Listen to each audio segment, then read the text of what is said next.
Guys, welcome back to my channel. I am Riddhima और मैंने finally देख ली है पृथ्वीराज सुकुमारन, काजोल और इब्राहिम अली खान स्टारर सरजमीन। और ये फिल्म बिल्कुल भी वैसी नहीं है जैसा मैंने एक्सपेक्ट किया था। मैंने जब इस मूवी का ट्रेलर देखा था ना, तो मुझे ज्यादा तो कुछ समझ नहीं आया था, लेकिन इतना समझ आ गया था कि इसमें भी वही इंडिया पाकिस्तान वाला एंगल होने वाला है, वही सेम जो हम 100 बार पहले देख चुके हैं। ऊपर से अब इंडिपेंडेंस डे भी आने वाला है, तो it even made sense. But अब जब पूरी फिल्म मैंने देख ली है तो मेरे थॉट्स काफी ज्यादा चेंज हो गए हैं। स्टोरी की बात करें तो ये एक इमोशनल थ्रिलर जॉनर की स्टोरी है जो कि एक्चुअली कश्मीर में सेट है। विजय मेनन यानी पृथ्वीराज सुकुमारन एक एब्सोल्युटली पेट्रियोटिक आर्मी मैन है जो कि कश्मीर में पोस्टेड है अपनी फैमिली के साथ। उनकी वाइफ है मेहर यानी काजोल और उनका एक टीनेज बेटा है हरमन जो कि स्टैमर करता है। उस बच्चे को इन्होंने शुरू से एकदम कमजोर और टिमिड दिखाया है। सब उसको बुली करते हैं, मारते पीटते हैं, बट वो कभी भी हिट बैक नहीं कर पाता है और इसी वजह से उसके फादर उससे काफी एम्बैरेस्ड और अशेम्ड रहते हैं। यहाँ पर भी वही एनिमल मूवी वाला ही सीन है कि भाई को बच्चा पूरा टाइम अपने फादर से प्यार और वैलिडेशन के लिए तरसता रहता है। अब आगे की स्टोरी में कुछ तो ऐसा होता है जिसकी वजह से हरमन किडनैप हो जाता है और 8 साल बाद वापस आता है। अब वो वापस तो आ गया है पर कुछ बदला हुआ सा है एंड ऑब्वियसली उसके फादर एक आर्मी मैन है तो ही इज ऑलवेज अलर्ट। विजय को हरमन पर कॉन्स्टेंटली शक होता है, लेकिन मेहर दोनों के बीच में ऐसे मीडिएट करती रहती है just to keep things normal at home. But इस पूरी फिल्म में विजय के सामने बार बार ऐसी सिचुएशंस आती हैं जहां पर उसको चूज करना पड़ता है between his country and his son. सरजमीन की सलामती से बढ़कर मेरे लिए कुछ भी नहीं, चाहे वो मेरा बेटा ही क्यों ना हो। अब ये फादर सन का कॉम्प्लिकेटेड रिलेशनशिप कैसे अनफोल्ड होता है, हरमन का टेररिज्म से क्या कनेक्शन है, कोई कनेक्शन है भी या नहीं, और कौन जीतता है, कौन हारता है, कौन कॉम्प्रोमाइज होता है, वो जानने के लिए आपको ये मूवी देखनी पड़ेगी। सो ओवरऑल ये एक पेट्रियोटिक एक्शन ड्रामा फिल्म है जिसमें काफी कीनली दिखाया गया है कि पॉलिटिकल टर्मोइल के टाइम पर किस हद तक एक फौजी को और उसकी फैमिली को सफर करना पड़ता है, स्पेशली तब जब उसको चूज करना पड़ता है between his family and his duty. To be honest, इस पूरी फिल्म का प्रेमिस काफी स्ट्रॉन्ग है और ऑन पेपर ये मूवी बहुत अच्छी लगती है, बट उस लेवल की प्रेजेंटेशन इस मूवी की थी नहीं जितनी होनी चाहिए थी। दोनों बाप बेटे के काफी गुस्से वाले और काफी आउटरेजियस मोमेंट्स हैं। दोनों एक दूसरे पे गन तक पॉइंट कर देते हैं, पर उसके बाद क्या होता है और क्या उनका रिश्ता इवेंचुअली इवॉल्व होता है या नहीं होता है, वो सारे सीन्स इन्होंने काफी डिटेल्स में दिखाए हैं। लेकिन फिर भी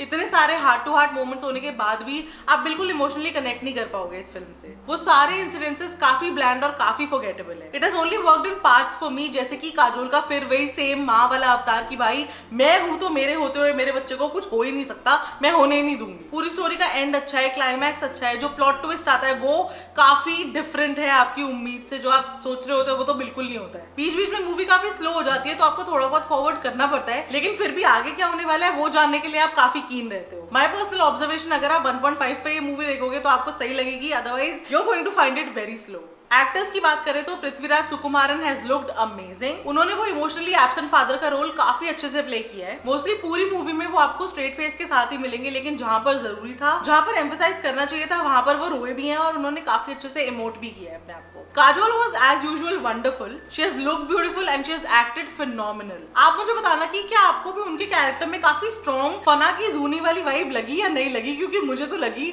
मतलब वो बहुत सिमिलर लग रही थी उसी सेम कैरेक्टर से।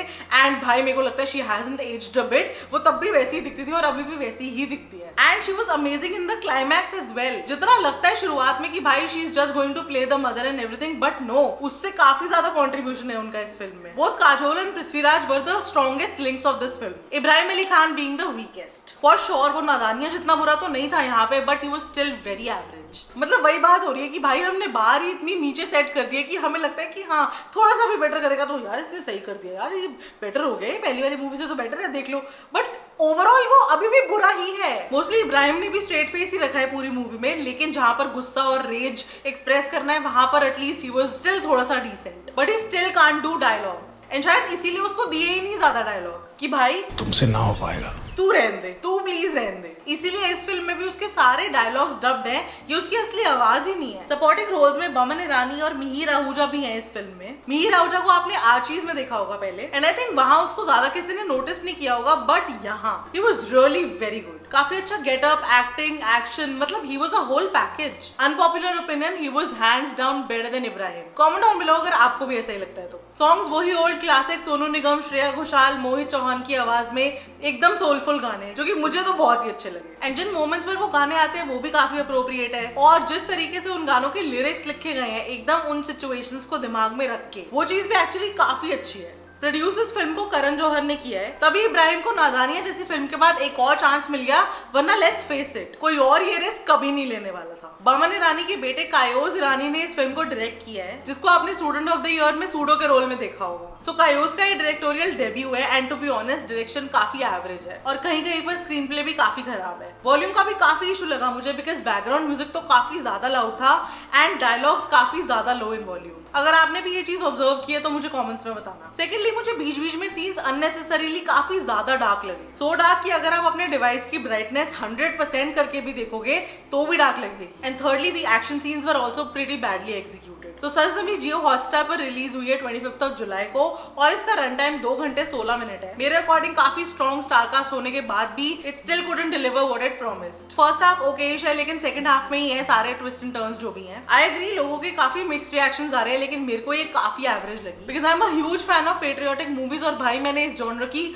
बहुत मूवीज देखी हैं, starting from border, LOC Kargil, अब तुम्हारे हवाले, वतन साथियों, भगत सिंह, सुभाष चंद्र बोस, उरी, सैम बहादुर, गाजी अटैक, सरदार उधम, शेरशाह, राजी, भाई हर तरीके की फिल्म देखी है। You name it and I have watched it. But जिस लेवल का कनेक्ट आपको इन मूवीज से होता है और जिस लेवल का एड्रेनलिन देती है ऐसी मूवीज आपको, वैसा यहाँ पर कुछ भी नहीं था। So I am going to rate it 2.5 on 5, 1 extra mark for the plot twist. आप बताओ आपके क्या थॉट्स है सरजमीन के बारे में। And this was it for today. अगर आपको आज का वीडियो पसंद आया हो please like share comment and subscribe to my channel. Instagram पे मुझे फॉलो कर लो और जल्दी से मिलो मुझे अगले वीडियो में। बाय।